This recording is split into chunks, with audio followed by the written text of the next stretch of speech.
Thank you, Mr Deputy President.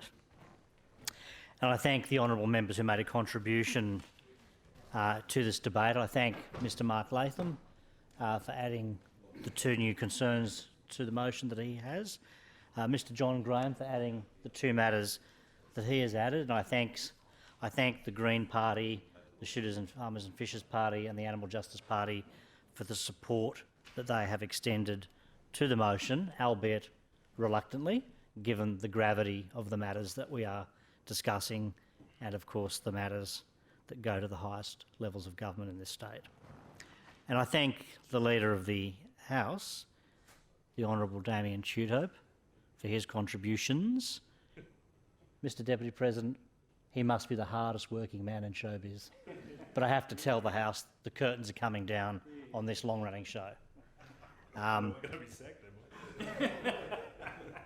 In relation to the matter that he just raised, however, and I'm sure this was an innocent mistake on his part, the fundraising matters that Mr Graham has included in his motion arose in the public domain yesterday, and they were not the matters in relation to which the member for Port Stephens issued a retraction.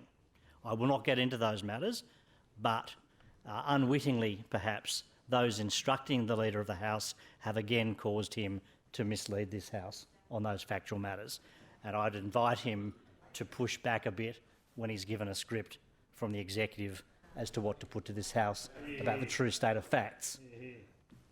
I just remind him that he told this House there are no documents, there never were documents.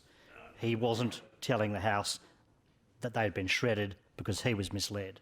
And that is the calibre of this government. This is the calibre of the argument advanced in this place by those opposite, and that is one of the reasons why this motion is brought. Each one of these matters is a serious matter in its own right. Together, it makes a compelling case that this Premier, this administration, 10 years in, is tired, is corrupt and needs to go. But these matters should be thoroughly investigated. Some of them are on the public record, and yes, ICAC is seized of some of them. But as Mr Shoebridge has made in his contribution, ICAC is in a difficult position. They are fighting each year to have their funding maintained or increased.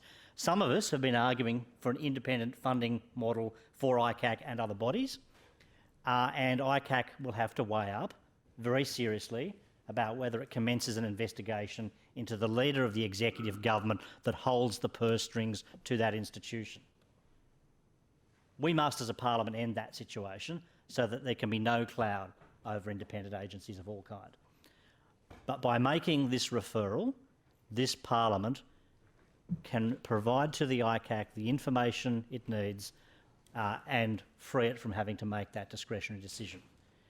However, if those opposite claim they've got nothing to hide but choose anyway to block this referral in the other place, that is on them.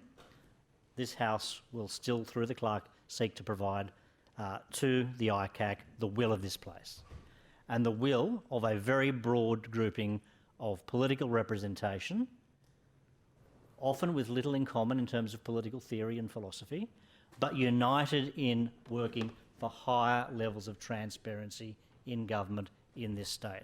I would urge all honourable members to support the motion, support the 2 amendments and support this referral. Let's end this farce.